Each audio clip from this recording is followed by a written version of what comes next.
Hello students, previous video में हम लोगों ने नए साझेदार के प्रवेश के समय कौन कौन से मुख्य समायोजन हैं उसमें लाभ हानि अनुपात पढ़ा कि नया लाभ हानि अनुपात ज्ञात करना पड़ेगा और हमने पढ़ा ख्याति का मूल्यांकन करना पड़ेगा।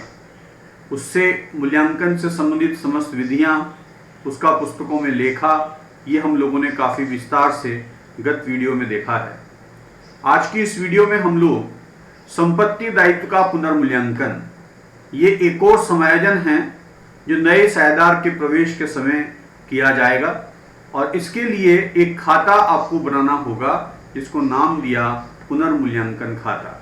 आज इसी को लेकर हम विस्तार से पढ़ेंगे और इससे संबंधित प्रश्न मैंने सोल्व करके बताया है ताकि आपको प्रैक्टिकली बिल्कुल प्रॉब्लम ना आए। तो स्टार्ट करें बिना किसी देरी के, किस प्रकार से संपत्ति दायित्व का पुनर्मूल्यांकन करेंगे और क्यों करेंगे।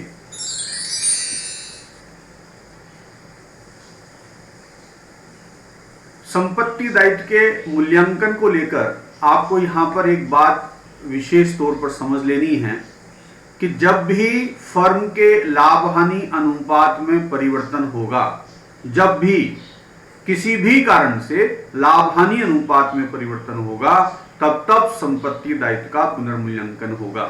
अब चाहे विद्यमान साझेदार अपना लाभ हानि अनुपात परिवर्तन करें या नए साझेदार का प्रवेश हो, फर्म से कोई पार्टनर रिटायर हो, किसी की मृत्यु हो जाए या दो फर्में आपस में आपके मर्ज हो रही हैं, तो भी संपत्ति दायित्व का पुनर्मूल्यांकन किया जाएगा। और इसके मूल्यांकन को लेकर जो विधियां हैं वो दोनों ही अपन इस आपकी वीडियो में देखेंगे। जरा देखें, फर्म के लाभ हानि अनुपात में परिवर्तन होने पर या नए साझेदार के प्रवेश पर संपत्ति दायित्व का पुनर्मूल्यांकन किया जाना चाहिए। ये पॉइंट आपको क्लियर होना चाहिए। अब एक प्रश्न आता है कि क्यों किया जाना चाहिए? क्योंकि हो सकता है कि जिस दिन संपत्ति दायित्व का आप पुनर्मूल्यांकन कर रहे हैं या जब आप लाभ हानि अनुपात का परिवर्तन कर रहे हैं या नया पार्टनर्स फर्म में प्रवेश कर रहा है, उस तिथि को संपत्ति का वर्तमान मूल्य या वास्तविक मूल्य चिट्ठे में दिखाई गई संपत्ति से अलग हो सकता है पुनर्मूल्यांकन पर संपत्ति का मूल्य बढ़ जाए, संपत्ति का मूल्य कम हो जाए, दायित्वों में वृद्धि हो जाए या दायित्वों में कमी हो जाए।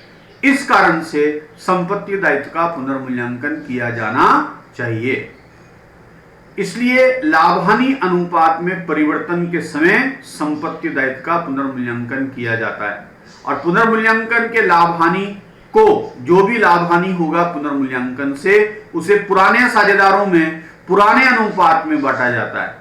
और ये पुराने पार्टनर्स में क्यों बटेगा, उसके पीछे का रीजन ये है कि ये जो संपत्ति के मूल्य में वृद्धि और कमी हुई है, ये गत वर्षों से संबंधित है या आपने जो लाभ हानि अनुपात में परिवर्तन किया है उसके पूर्व की अवधि का आपका परिवर्तित मूल्य है। इसलिए इसका जो भी लाभ हानि होगा, लाभ होगा तो भी पुराने साझेदार को मिलेगा और हानि होगी तो भी किसको वहन करनी पड़ेगी? पुराने साझेदारों को वहन करनी पड़ेगी।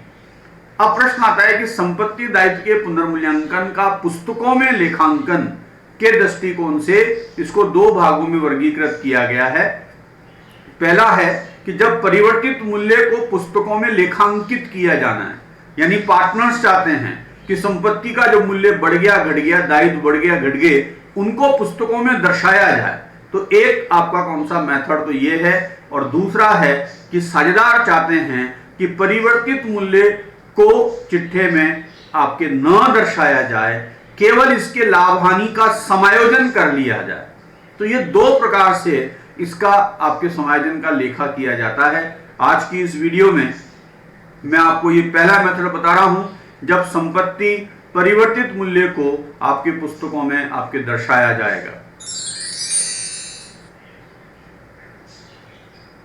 जब भी परिवर्तित मूल्य को हमें पुस्तकों में लेखांकन करना है तो हमें एक अकाउंट बनाना पड़ेगा जिसका नाम है पुनर्मूल्यांकन खाता। इसको समझें जरा।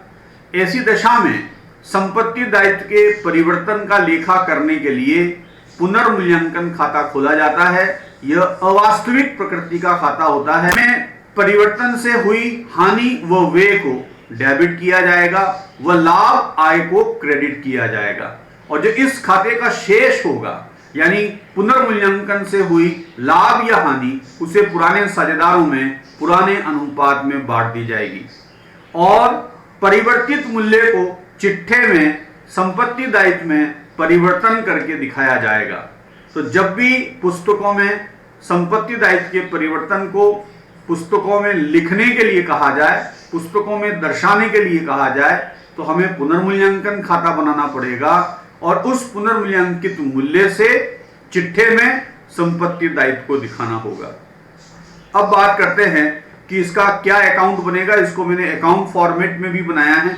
जैसा कि मैंने कहा कि खाता बनेगा तो डेबिट क्रेडिट पक्ष खाते के प्रारूप में अपन बनाएं, और समझे जरा वापस से एक बार, जैसा कि मैंने कहा कि ये अवास्तविक प्रकृति का खाता है, तो जब भी हानि होगी डेबिट में और लाभ होगा क्रेडिट में, तो संपत्ति के मूल्य में अगर कमी होती है तो फर्म को हानि होगी, इसलिए डेबिट साइड में दिखाएंगे, और संपत्ति के मूल्य में अगर वृद्धि हो रही है तो वो कहां, लाभ होने पर क्रेडिट साइड में दिखाएंगे। इसके विपरीत अगर दायित्व में वृद्धि होगी तो हानि और दायित्व में कमी होगी तो क्या होगा, लाभ, इसलिए क्रेडिट साइड के अंदर दिखाया है। इसमें पीबीडी अकाउंट को लेकर भी मैंने आपको बताया है कि पीबीडी प्रोविजन जितने भी हैं, प्रोविजंस हैं, रिजर्व्स हैं, फंड हैं, ये फर्म के दायित्व होता है, और दायित्व खाते में अगर वृद्धि हो जाए, पीबीडी अकाउंट को इंक्रीज करना हो, ऐसा प्रश्न के अंदर आपको दे रखा है, तो ये आपके कौन सा व्यापार के लिए हानि के रूप में है, इसको डेबिट करेंगे, और आपके कौन सा अगर कमी करनी है तो ये लाभ के रूप में मानते हुए इसको क्रेडिट में किया जाएगा। इसी प्रकार से अगर आपके पुनर्मूल्यांकन करते समय आपके अनरिकॉर्डेड लायबिलिटी या किसी एक्सपेंसेस के बारे में बात की जाए तो इसका भुगतान करना होगा, दायित्व में वृद्धि होगी, इस कारण से इसको अपन कहां दिखाएंगे, डेबिट साइड में। और अगर आपके अनरिकॉर्डेड एसेट्स का पता चलता है कि जो पुस्तकों में नहीं लिखी हुई है पर अब आपको उनको पता चला है, तो ऐसी संपत्तियों से संपत्ति में वृद्धि होगी, लाभ होगा, इसलिए क्रेडिट साइड में दिखाया जाएगा। तो ये समायोजन है पुनर्मूल्यांकन से संबंधित, उनका प्रभाव रिवोल्यूशन अकाउंट में आपको इस प्रकार से दिखाना पड़ेगा। अब बात आती है कि इस आपके खाते का जो लाभ हानि होगा, अंतर निकालना आपको आता है। अगर मान लो क्रेडिट साइड इनकम साइड है, इसका योग ज्यादा है, डेबिट के खर्चे हानियां कम हैं, तो शुद्ध लाभ आपके निकलेगा, इसमें लाभ निकलेगा पुनर्मूल्यांकन पर लाभ। ये लाभ हम सभी पुराने पार्टनर्स में उनके पुराने अनुपात के अंदर बांट देंगे। इसके विपरीत हो जाए कि हानियों का योग ज्यादा है, खर्चों का आपके या इनकम का योग कम है, तो अंतर की राशि से हानि निकलेगी, ये भी पुराने साझेदारों में उनके पुराने अनुपात में बांटी जाएगी। तो इस प्रकार से आपको ये रिवोल्यूशन अकाउंट प्रिपेयर करना पड़ेगा। अब इससे संबंधित जर्नल एंट्री आपको फॉर्म करनी पड़ेगी, यानी जो इंक्रीजिंग डिक्रीजिंग दायित्व संपत्ति में हो रहा है, इसकी जर्नल एंट्री आपको बनानी पड़ेगी, और उसी की खतौनी से ये रिवोल्यूशन अकाउंट बनेगा। जर्नल एंट्रियां कौन कौन सी हैं वो भी आपको मैं बता रहा हूं। पुनर्मूल्यांकन से संबंधित जो जनरल प्रविष्टियां हैं उसमें सबसे पहले देखें कि अगर संपत्ति का मूल्य घटे या दायित्व का मूल्य बढ़े, दोनों ही केस में आपके डेबिट साइड में लिखा जाता है रिवोल्यूशन के, इसलिए एंट्री हो जाएगी revaluation account debit to assets account decreasing value से to liability account increasing value से। तो ये संपत्ति दायित्व के खाते आपको लिखने हैं। संपत्तियों में तो आपके कौन सा कमी होने के कारण से हानि हुई और दायित्व में वृद्धि होने के कारण से हानि हुई, और ये हानियां सब कहां दिखाएंगे, रिवोल्यूशन के डेबिट साइड में। तो एंट्री हो गई revaluation account debit to assets to आपके लायबिलिटी अकाउंट। इसी के अपोजिट अपन ले लें कि संपत्ति का मूल्य बढ़ने पर और दायित्व का मूल्य घटने पर। संपत्ति का मूल्य बढ़ेगा तो लाभ, और दायित्व का मूल्य कम होगा तो भी लाभ होगा, इसलिए इसको रिवोल्यूशन अकाउंट के कहां दिखाएंगे अपन, क्रेडिट साइड के अंदर मेंशन किया जाएगा। संपत्ति के मूल्य में वृद्धि हुई है तो वृद्धि के मूल्य से आपको संपत्ति खाता डेबिट करेंगे, और दायित्व के मूल्य में कमी हुई है तो दायित्व की कमी की राशि से हम कौन सा उस खाते को डेबिट करेंगे। एंट्री हो जाएगी assets account debit liability account debit to revolution account. अब इसी में एक और समायोजन अपन समझते हैं कि अगर देनदारों पर पीबीडी का आयोजन किया जाए तो ये प्रोविजन हमारे लिए दायित्व के रूप में होता है, तो इसको दायित्व पक्ष में अपन दिखाते हैं और या देनदारों में से घटा के दिखाते हैं। अब समायोजन में क्या के रखा है ये अपन को समझना होगा। आपसे कहा कि देनदारों पर डूबत ऋण आयोजन बनाइए या उसमें वृद्धि कीजिए। दोनों ही केस में फर्म के आपके दायित्व में क्या होगी? वृद्धि। इस कारण से रिवोल्यूशन के डेबिट साइड के अंदर मेंशन करेंगे to provision for bad and doubtful debts. अगर पीबीडी अकाउंट में वृद्धि करनी है या पीबीडी अकाउंट पहली बार बना रहे हैं, दोनों ही केस में आपकी यही प्रविष्टि होगी, revaluation account debit to provision for bad and doubtful debts account. अब इसी का अपोजिट अपन देखें कि अगर आपके कौन सा देनदारों में कमी के बारे में बोला जाए कि देनदारों पर डूबत ऋण आयोजन में कमी की जाए, यानी प्रोविजन जो बना है उस अकाउंट को डिक्रीज करना है क्योंकि ज्यादा प्रोविजन की रिक्वायरमेंट नहीं है, तो उस केस में दायित्व में कमी होगी और यह हमारे लिए लाभ की स्थिति है। इस कारण से रिवोल्यूशन के कहा आएगा?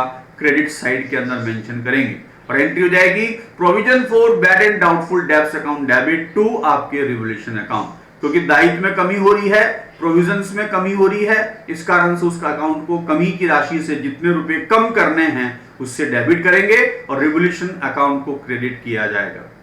अब इसके पश्चात रिवोल्यूशन अकाउंट का आप अंतर निकालेंगे तो लाभ या हानि आएगा।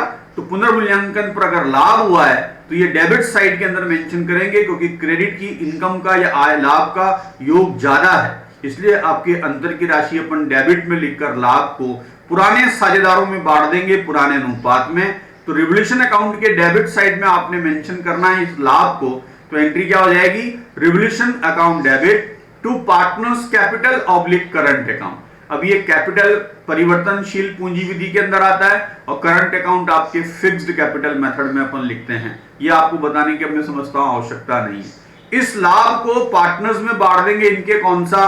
पुराने अनुपात में, यानी ओल्ड रेशो में। ये आप लोगों को याद रखना है, मैंने बताया हुआ है। इसी का अपोजिट अगर पुनर्मूल्यांकन पर हानि हो जाए तो ये रिवोल्यूशन अकाउंट के क्रेडिट साइड में आएगा और पार्टनर्स कैपिटल के डेबिट में आएगा, क्योंकि इससे पार्टनर्स की पूंजी में कमी हो जाएगी। इसलिए एंट्री हो गई partners capital current account debit to कौन सा अकाउंट? Revolution account. और इस हानि की राशि को भी पार्टनर्स में पुराने अनुपात में बांटेंगे, ये आप लोगों को याद होना चाहिए। तो ये पुनर्मूल्यांकन खाता हम बनाएंगे कब? जब फर्म के लाभ हानि अनुपात में परिवर्तन होगा, तब आपको ये समायोजन करना पड़ेगा, ये याद होना चाहिए। अब यहां पर एक समायोजन अपन, एक छोटा सा समायोजन है, उसको और समझ लें, फिर प्रैक्टिकल क्वेश्चन अपन देखते हैं। अवितरित लाभ हानि, संचय व कृत्रिम संपत्तियों का लेखा। देखो, जब भी लाभ हानि अनुपात में परिवर्तन होगा या नए साझेदार का प्रवेश होगा तो हमारी फर्म के चिट्ठे में ये कुछ आपको कोष नजर आएंगे, ये आप लोगों को नोट कर लेना है। चिट्ठे के दायित्व पक्ष में अगर आपको प्रॉफिट एंड लॉस अकाउंट का क्रेडिट बैलेंस दिख रहा है, जनरल रिजर्व दिख रहे हैं, रिजर्व फंड दिख रहे हैं, तो ये अवितरित हुआ लाभ और वह लाभों में से बनाए गए संचय हैं। गत वर्ष जो लाभ हुए उन लाभों में से हमने ये संचय बनाया ताकि हमारी वित्तीय स्थिति थोड़ी स्ट्रांग हो जाए। और ये हमने संचय इसलिए बनाया कि भविष्य में कोई भी आपके खर्चा हानि को वहन करने में ये आपके संचय काम में आएंगे। पर अगर लाभ हानि अनुपात में परिवर्तन हो रहा है, नए पार्टनर्स का प्रवेश हो रहा है, तो ऐसे आपके संचयों को पुराने पार्टनर्स में आपके बांटकर बंद कर दिया जाना चाहिए। ऐसे ही हानियां भी हैं। संपत्ति पक्ष में प्रॉफिट एंड लॉस अकाउंट का डेबिट बैलेंस गिवन है, या कृत्रिम संपत्ति के तौर पर डेफर्ड रेवेन्यू एक्सपेंडिचर्स, इसका एग्जांपल दे रखा है एडवर्टाइजमेंट सस्पेंस अकाउंट या एडवर्टाइजमेंट एक्सपेंडिचर्स के नाम से आएगा। तो ये अगर आपको डेफर्ड रेवेन्यू एक्सपेंडिचर्स गिवन है तो इनका भी आपके कौन सा संबंध गत वर्षों से है। तो जो लाभ हानि अनुपात में परिवर्तन हो रहा है तो ऐसी हानियों को, खर्चों को भी पुराने पार्टनर्स में वितरित कर दिया जाएगा पुराने अनुपात में, और फिर आपके कौन सा पुस्तकें प्रिपेयर की जाएंगी। इससे संबंधित जर्नल एंट्री क्या होगी? इन खातों को बंद करना है तो आप याद रखें कि ये आपके दायित्व का कौन सा बैलेंस होता है? क्रेडिट बैलेंस होता है। तो दायित्व खातों को अगर बंद करना है तो इनको अपोजिट साइड में अपन को मेंशन करना पड़ेगा, यानी इन खातों को डेबिट करना पड़ेगा। जनरल रिजर्व या reserve fund account debit profit and loss आपके जो क्रेडिट बैलेंस है जिसका, उसको डेबिट करेंगे और ये पार्टनर्स कैपिटल या करंट अकाउंट में उनके ओल्ड रेशो में अपन ट्रांसफर कर देंगे। ये ओल्ड रेशो समझाने के लिए लिखा है, एंट्री के अंदर नहीं लिखना है आप लोगों को, ये बात आप याद रखें। तो हमने ये जितने भी लाभ खाते या संचय खाते हैं पुराने पार्टनर्स में बांटकर इनको बंद कर देना है। तो अपन ने ये ट्रीटमेंट किया है, क्योंकि इनका क्रेडिट बैलेंस था इसलिए डेबिट किया और पार्टनर्स कैपिटल को क्रेडिट किया। इसी प्रकार से संपत्तियों में जो हानियां और खर्चे दे रखे हैं इन खातों को भी साझेदारों में आपके पूंजी खातों में हस्तांतरित करके बंद कर दिया जाएगा। इन संपत्तियों के खातों का कौन सा शेष होता है? डेबिट शेष होता है, इसलिए इसको बंद करने के लिए इन खातों को क्रेडिट करेंगे। To profit and loss account का आपके कौन सा डेबिट बैलेंस था, तो इसको बंद करने के लिए अपन ने क्रेडिट किया। और डेफर्ड रेवेन्यू एक्सपेंडिचर्स जो भी आपको दिए हैं संपत्ति पक्ष में, इनका भी डेबिट बैलेंस है, बंद करने के लिए क्रेडिट करेंगे और पार्टनर्स कैपिटल या करंट अकाउंट को डेबिट कर दिया जाएगा उनके आपके कौन सा ओल्ड प्रॉफिट शेयरिंग रेशो से। अब इसी में अपन नेक्स्ट देखें, आपको मैंने एक समायोजन के रूप में समझाया है। ये जितने भी दोनों समायोजन बताए हैं इनसे संबंधित एक प्रश्न मैंने लिया है जिसमें ये दोनों ही समायोजन हैं। आपको प्रैक्टिकल क्वेश्चंस कैसे अटेम्प्ट करना है ये चीज काफी विस्तार से आपको समझाई है, तो ये प्रैक्टिकल क्वेश्चन आपको पूर्णतः समझना चाहिए। स्टार्ट करें। एग्जाम्पल आपकी जो बोर्ड एग्जामिनेशन में आया हुआ है, ये काफी इंपोर्टेंट क्वेश्चन है। क्वेश्चन नंबर आपको इसमें क्या लिखा है कि अ तथा ब 31 मार्च को उनका चिट्ठा हमारे को गिवन है, 3:1 के अनुपात में लाभ हानि बांटते हैं। इनका चिट्ठा गिवन है। चिट्ठे को अगर आप पढ़ना समझें तो मैं समझता हूं कि मुख्य समायोजन आपको पकड़ लेने चाहिए। चिट्ठे में जनरल रिजर्व दिख रहा है, यानी आपको इस संचय का समायोजन करना है। Provision for bad and doubtful debts debtors में से घटाने की बजाय लायबिलिटी में दे रखे हैं, तो ये हमारे लिए दायित्व के रूप में होते हैं, ये आपको पता है, मैंने बताया है। और कृत्रिम संपत्तियों के रूप में अटैचमेंट एक्सपेंडिचर्स दिया हुआ है 2400 रुपए का, ये आपके कौन सा कृत्रिम संपत्ति के रूप में दिया है, इसको भी पार्टनर्स में बांट के बंद करना है, ये हमको पता है। तो ये दो ट्रीटमेंट आपको समझ में आ गए और पीवीडी अकाउंट यहाँ गिवन है। समायोजन जो दे रखे हैं आपको कौन सा, ये पूरी डिटेलिंग दे रखी है। नीचे आपसे क्या कहा है उसको पढ़ लें। पुनर्मूल्यांकन खाता बनाएं, साझेदारों के पूंजी खाते बनाएं और नई फर्म का चिट्ठा बनाएं। हमारे को अपना आंसर इनके द्वारा पूछी गई चीज के अनुसार ही तैयार करना है, क्योंकि सब चीजें एक ही प्रश्न के अंदर देनी है ऐसा जरूरी नहीं है। हमें एग्जामिनेशंस में इनके द्वारा पूछी गई चीजों को ही व्यक्त करना है। सबसे पहले इन्होंने कहा कि पुनर्मूल्यांकन खाता बनाएं, तो हम इससे ही स्टार्ट करते हैं और ये सभी समायोजन मैं आपको समझाता हूं। अपने आंसर्स में रिवोल्यूशन अकाउंट बनाएं, पुनर्मूल्यांकन खाता, खाते के प्रारूप में इसका फॉर्मेट वगैरह ढंग से प्रिपेयर करें। सबसे पहला पॉइंट इन्होंने क्या कहा है, पूंजी व आहरण के 14,000 रुपए लाएगा, यानी पूंजी और आहरण की सम्मिलित रकम दिए, अलग अलग नहीं दिया कि पूंजी कितनी आहरण कितनी, ये अभी अपन आगे पढ़ेंगे। फर्म की ख्याति का मूल्यांकन प्रवेश के समय 20,000 रुपए किया गया है, ये ख्याति को लेकर भी एडजस्टमेंट आगे समझाऊंगा। अभी अपन रिवोल्यूशन से संबंधित चीजों को समझ रहे हैं। स्टॉक फर्नीचर का मूल्य 10% से कम किया जाए। अगर स्टॉक फर्नीचर व्यापार की संपत्ति है 10% से कम होगी, संपत्तियां कम होगी तो हानि होगी, और हानि होगा तो कहां आएगा, रिवोल्यूशन के डेबिट साइड में। स्टॉक कितने का दे रखा है चिट्ठे के अंदर, 20,000 का, इसका 10% 2,000 रुपए कम करने, तो 2,000 रुपए से स्टॉक अकाउंट कम करेंगे तो हानि है, इसलिए डेबिट साइड में। ऐसे ही फर्नीचर का मूल्य 1,000 है, 10% से कम करना है यानी 100 रुपए कम करना है, यह भी फर्म के लिए हानि है, तो कहां आएगा, डेबिट साइड में अपन मेंशन करेंगे। अब इसमें जो नेक्स्ट समायोजन दिया है कि देनदारों पर संदिग्ध ऋणों के लिए आयोजन 5% से बनाया जाए, डेटर्स पर 5% से पीवीडी का आयोजन करना है। क्वेश्चंस में डेटर दे रखे हैं 16,000 के, इसका 5% कितना हो जाएगा, 800 रुपए का आपको पीवीडी अकाउंट मेंटेन करना है। अब 800 में से कितने रुपए का पीवीडी अकाउंट क्वेश्चंस में आपको बैलेंस शीट में गिवन है पहले से, 300 रुपए का तो पीवीडी अकाउंट बुक्स में पहले से ही मेंशन है, तो हमको कितने रुपए का और पीवीडी बनाना है, 500 रुपए का पीवीडी अकाउंट बनाना है। या जो कहते हैं कि इस पीवीडी अकाउंट को इंक्रीज करना है 500 रुपए से। तो अगर दायित्व में 500 रुपए से वृद्धि होगी, इस दायित्व में 500 से वृद्धि होगी तो हमारे को हानि होगी, इसलिए आपके पीवीडी अकाउंट के 500 रुपए भी कहां आएंगे, रिवोल्यूशन के डेबिट साइड में। इसमें एक समायोजन और दिया है, भूमि भवन का मूल्य 20% से बढ़ाया जाए। लैंड एंड बिल्डिंग दे रखी है 25,000, इसका 20% कितना होगा 5,000। संपत्ति के मूल्य में वृद्धि, वृद्धि से लाभ, लाभ तो कहां आएगा रिवोल्यूशन के क्रेडिट साइड में 5,000 रुपए। अब इसके अंदर आपके जो पांचवा समायोजन दिया है वो पूंजी खातों को समायोजित करने के लिए दे रखा है, ये समायोजन भी अपन आगे समझेंगे। तो रिवोल्यूशन अकाउंट से संबंधित केवल यही बातें थी। इस खाते का शेष निकालें, क्रेडिट का योग ज्यादा आ रहा है 5,000, 5,000 में से माइनस करते हैं 2600, तो अंतर की राशि से 2400 रुपए का अमाउंट लाभ के रूप में आ गया, और ये लाभ अपन ने दोनों पार्टनर्स में बांट दिया है, टू एस कैपिटल टू कौन सा बीस कैपिटल। इनके पुराने अनुपात में, पुराना अनुपात कितना है 3:1 में, ये हम लोगों ने लाभ बांट दिया। अब इसके बाद प्रिपेयर करते हैं पार्टनर्स कैपिटल अकाउंट, और पार्टनर्स कैपिटल अकाउंट को अपन प्रिपेयर करें तो दो तीन चीजें आपको मैं यहां बता रहा हूं ताकि आप लोगों को वहां याद रहे कि ये क्या चीजें हैं। आप नोट कर लें कि जनरल रिजर्व पार्टनर्स में बांटकर बंद करना है, अटैचमेंट सस्पेंस अकाउंट पार्टनर्स में बांटकर बंद करना है, ये दो समायोजन पार्टनर्स कैपिटल के अंदर आएंगे। इसी प्रकार से पूंजी और आपके ख्याति का मूल्यांकन कितना किया है 20,000 फर्म की ख्याति का, ये भी पार्टनर्स कैपिटल में आएगा, और रिवोल्यूशन अकाउंट का जो प्रॉफिट है ये भी पार्टनर्स कैपिटल में ट्रांसफर करना है। तो इन एडजस्टमेंट्स को मैं पीछे समझा रहा हूं, देखें किस प्रकार से हम पार्टनर्स कैपिटल अकाउंट प्रिपेयर करेंगे। पार्टनर्स कैपिटल अकाउंट हम परिवर्तनशील पूंजी विधि से बना रहे हैं, तो इसमें पार्टनर्स कैपिटल अकाउंट केवल एक ही अकाउंट बनेगा।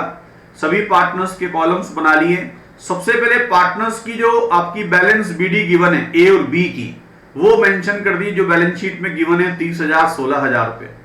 अब फिर बैलेंस शीट के लायबिलिटी में रिजर्व दिखे थे, लायबिलिटी में इसलिए क्रेडिट बैलेंस है, इस रिजर्व को पार्टनर्स में बांटेंगे तो बांटने के लिए जनरल रिजर्व को डेबिट करेंगे और पार्टनर्स कैपिटल को क्रेडिट किया जाएगा।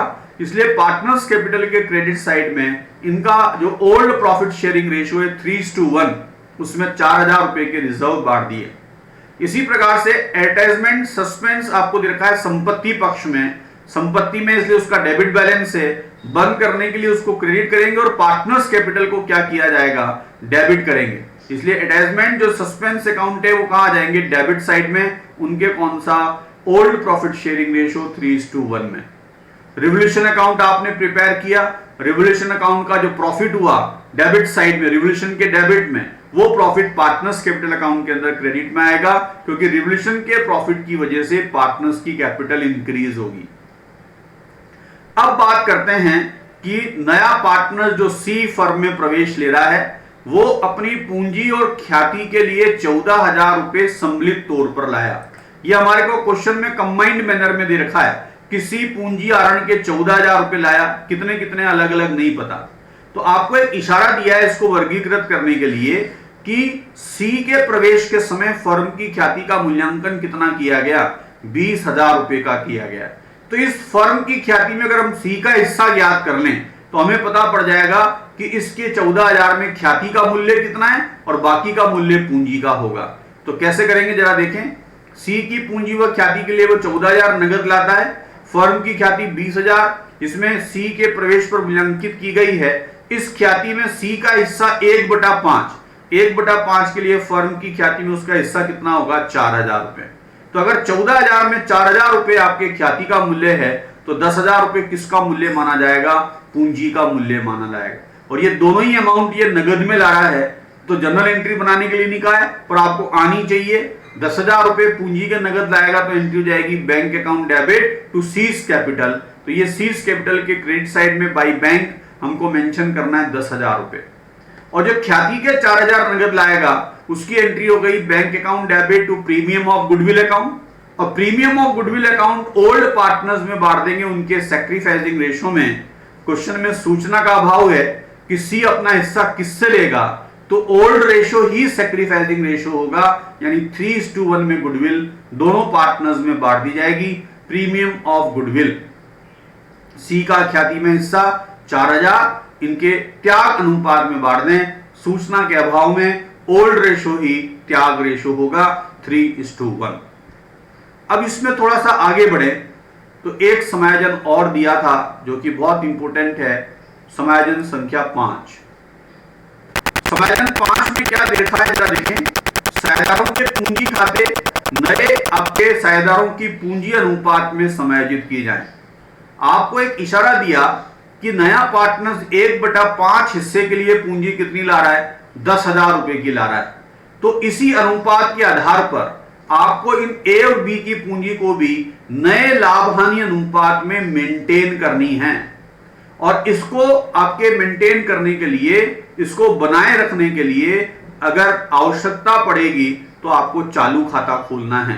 कमी व आपके वृद्धि के लिए चालू खाते से इसको समायोजित की जाए।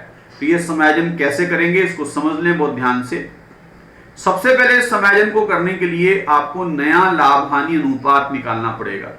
आपको अभी केवल इतना ही पता है कि ए बी का पुराना अनुपात 3:1 और सी 1/5 हिस्से के लिए प्रवेश लेता है, पर यह नहीं पता कि सी अपना हिस्सा किससे लेता है।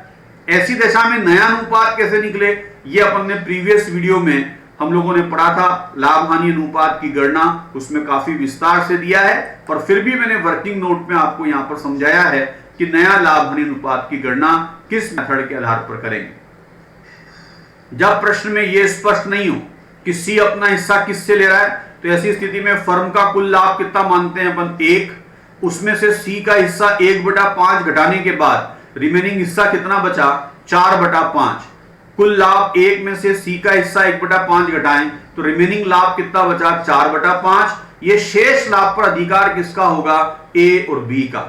अब ये ए और बी में किस अनुपात में बांटे, प्रश्न में कोई सूचना नहीं है, तो हम इनके पुराने अनुपात में बांट देंगे तो उनका नया हिस्सा हमें पता पड़ जाएगा। तो ये 4/5 ए और बी में बांटें, शेष लाभ ए बी में सूचना के अभाव में पुराने अनुपात 3:1 में बांट देंगे। तो ए का नया हिस्सा लाभों में कितना आएगा, 4/5 का 3:1 के अनुपात में बांटना है तो 3/4। तो ए का हिस्सा आ गया 12/20। ऐसे बी का हिस्सा निकाला, उसका हिस्सा आया 4/20 और सी का लाभों में हिस्सा पहले से पता है कि 1/5 है, तो सी का हिस्सा कितना है, 1/5। इन तीनों का एलसीएम कॉमन करें तो ये एलसीएम 20 कॉमन आपके मैंने ले लिया है और नया अनुपात बन गया 12:4:4, या इसको और छोटा कर दें तो 3:1:1। ये नया लाभ हानि अनुपात आपको कैलकुलेट करना होगा। इसको कैलकुलेट करने के बाद अब आप सी की पूंजी को आधार मानते हुए फर्म की कुल पूंजी की गणना करेंगे। सी की पूंजी के आधार पर फर्म की हम कुल पूंजी की गणना करेंगे। 1/5 के लिए सी की पूंजी कितनी है, 10,000। तो एक हिस्से के लिए यानी कुल आपकी फर्म की पूंजी कितनी होगी, 10,000 इंटू इस भिन्न को उल्टा कर देंगे 5/1, यानी फर्म की कुल पूंजी कितनी है, 50,000 रुपए। इस कुल पूंजी को नए लाभ हानि अनुपात में हम लोग कौन सा बांटेंगे, 50,000 को नया लाभ अनुपात जो आपने अभी निकाला 3:1:1 इसमें बांट दें तो आपको पता पड़ेगा कि ए को 30,000 रुपए पूंजी खाते में मेंटेन करने नए लाभ हानि के अनुपात में, और बी को मेंटेन करना है 10,000 रुपए नए लाभ हानि के अनुपात में। तो इसके लिए आपको क्या करना पड़ेगा, पूंजी खातों में इतना शेष बनाए रखा जाएगा और आवश्यकता पड़ने पर कौन सा खाता खोलने के लिए क्वेश्चन में कहा है, चालू खाता करंट अकाउंट खोलना है। कम पड़ेगा तो भी करंट अकाउंट और ज्यादा हो तो भी करंट अकाउंट, यानी जहां कम आ रहा हो वहां करंट अकाउंट खोलना है। कैसे ट्रीटमेंट करेंगे इसको समझिए जरा। ये जो आपने नई पूंजी कैलकुलेट करी है इसको मेंशन कर दिया जाए टू बैलेंस सीडी के रूप में पार्टनर्स कैपिटल के डेबिट साइड में। इसको लिखने के बाद अब पूंजी खातों का शेष निकालें। जहां कम पड़े, डेबिट में कम पड़े तो करंट अकाउंट, क्रेडिट में कम पड़े तो क्रेडिट में करंट अकाउंट लिखेंगे। पर यहां पर ए और बी का दोनों का क्रेडिट का योग ज्यादा है और अंतर की राशि दोनों ही डेबिट में आ रही हैं। 6,000 रुपए से आपका करंट अकाउंट खोला है ए का और बी का खोला है करंट अकाउंट 8,000 रुपए से, यानी दोनों के खातों में जितनी पूंजी मेंटेन करनी है उससे पूंजी ज्यादा है, इसलिए वो उनका खाता हम लोगों ने कौन सा डेबिट साइड में खोला है 6,000 8,000 रुपए से। तो इस प्रकार से ये पूंजी का समायोजन आप लोगों को करना होगा, ये कॉन्सेप्ट भी याद रखना है। अब प्रश्न में आपसे कहा था कि बैलेंस शीट बनाइए, यानी आपके इन समायोजनों को परिवर्तित करते हुए, इन मूल्यांकनों को दर्शाते हुए आपको पुनः बैलेंस शीट प्रिपेयर करनी है। तो याद रखना बैलेंस शीट में अब ये पूंजी का नया बैलेंस आएगा 30,000 10,000 10,000 और ये करंट अकाउंट भी बैलेंस शीट के अंदर शो किया जाएगा। एस करंट 6,000, 20 करंट अकाउंट कौन सा 8,000 रुपीज से। बैलेंस शीट प्रिपेयर करें। बैलेंस शीट का फॉर्मेट आप याद रखें, जब भी बैलेंस शीट बनाएं, रिवाइज बैलेंस शीट, तो पुरानी बैलेंस शीट को बेस बनाते हुए आप लोग चलें। सबसे पहले बैलेंस शीट में क्रेडिटर्स गिवन है, उसमें कोई परिवर्तन नहीं हुआ है, तो क्रेडिटर्स एज इट इज अपन ने मेंशन कर दिया है। Provision for bad and doubtful debts के बारे में समझा था कि 300 रुपए दे रखे थे, 500 रुपए इंक्रीज करने थे, यानी अब प्रोविजन कितने के हो गए, 800 रुपए के हो गए, तो उसको इंक्रीज करके अपन ने दिखाया है। जनरल रिजर्व पार्टनर्स कैपिटल में बांट दिया, वो यहां पर नहीं आएगा। उसके बाद कैपिटल अकाउंट का जो नया बैलेंस आपने निकाला 30,000, 10,000, 10,000, वो आपकी नई पूंजी मेंटेन करें। और पार्टनर्स का जो करंट अकाउंट खोला था, एस करंट का 6,000 से, 20 करंट का 8,000 से, वो चीज आपको यहां पर मेंशन करनी है। संपत्ति पक्ष में सबसे पहले अकाउंट कैशेड बैंक का दे रखा है, तो कैशेड बैंक के अंदर ओपनिंग बैलेंस आपको गिवन था 22,600। इसमें ऐड कर दें नगद में आई हुई राशि या गई हुई राशि, तो यहां पर व्यापार में सी के प्रवेश के समय केवल 14,000 रुपए नगद आए, वो भी सी के द्वारा लेकर आए गए हैं, तो वो प्लस किया जाएगा ओपनिंग बैलेंस में। तो अब कुल पूंजी कितनी हो गई, 36,600 रुपए की। इसके बाद बात करें बिल रिसीवेबल में कोई चेंजेस नहीं है। देनदार आपके पीवीडी हमने इस तरफ दिखाए हैं, इसलिए आपके देनदार में यहां पर कोई चेंजिंग ओवर नहीं करना है। आप चाहें तो ये पीवीडी देनदार में से घटा के इधर भी दिखा सकते हैं, पर क्वेश्चन में इधर दिया है तो मैंने इधर ही मेंशन करके दिखा दिया है आपको। स्टॉक आपके इसमें कोई कमी हुई थी 10% की, 20,000 का 10% 2,000 कम करके दिखा दें। फर्नीचर में 10% की कमी हुई थी, 1,000 में से 100 रुपए कम करके दिखा दें। लैंड एंड बिल्डिंग में वृद्धि हुई थी 20% की, 25,000 का 20% 5% आपके 5,000 जोड़कर दिखा दें, 30,000 रुपए। तो इस प्रकार से ये आपकी कौन सा बैलेंस शीट आपकी कौन सा कंप्लीट हो जाएगी। तो नए पार्टनर्स के प्रवेश के समय आपको जो प्रश्न आएगा वो मैंने आज आपको ये विस्तार पूर्वक बता दिया। इसमें लगभग सभी एडजस्टमेंट्स आ गए, रिवोल्यूशन का एडजस्टमेंट आ गया, गुडविल का एडजस्टमेंट आ गया, आपके जनरल रिजर्व्स वगैरह का एडजस्टमेंट आ गया और कैपिटल का एडजस्टमेंट आ गया। तो मोस्ट प्रोबेबली ये चैप्टर में जो है नए साझेदार के प्रवेश को लेकर वो लगभग इसी प्रकार के सभी प्रश्न हैं। अब जो आपके लिए मैं नेक्स्ट आपके कौन सा वीडियो लेकर आ रहा हूं, वो नेक्स्ट वीडियो एक समायोजन को लेकर है, कर्मचारी क्षतिपूर्ति आपके निधि, वर्कमैन कंपनसेशन फंड। जैसा कि अपन ने इस वीडियो में देखा कि जो सामान्य संचय हैं, जनरल रिजर्व है, रिजर्व फंड है, इनको फ्री रिजर्व कहा जाता है। इनको हम किसी भी पर्पस में काम में ले सकते हैं, पर व्यापार में कुछ विशिष्ट संचय भी बनाए जाते हैं, कुछ विशिष्ट कोष भी बनाए जाते हैं। उनका पर्पस केवल उन्हीं उद्देश्य के लिए काम में होता है जिसके लिए उनका निर्माण किया है। ऐसे दो कोष हैं, कर्मचारी क्षतिपूर्ति कोष और एक दे रखा है आपको आपके कौन सा विनियोग उतार चढ़ाव निधि। तो ये दोनों के बारे में मैंने अगली 2 वीडियो में आपको बताया है। तो नेक्स्ट वीडियो समझेंगे हम वर्कमैन कंपनसेशन रिजर्व के एडजस्टमेंट को लेकर कि इसका अगर एडजस्टमेंट आता है तो आपके इन क्वेश्चंस के अंदर उसका अकाउंटिंग ट्रीटमेंट किस प्रकार से होगा। नेक्स्ट वीडियो को देखें, और जिन्होंने नए व्यूअर्स हैं चैनल को सब्सक्राइब नहीं किया है तो प्लीज चैनल को सब्सक्राइब करें, क्योंकि जो भी अपडेट चैनल्स के अंदर आ रही है उसका नोटिफिकेशन आपको टाइम से मिल सके। Thank you.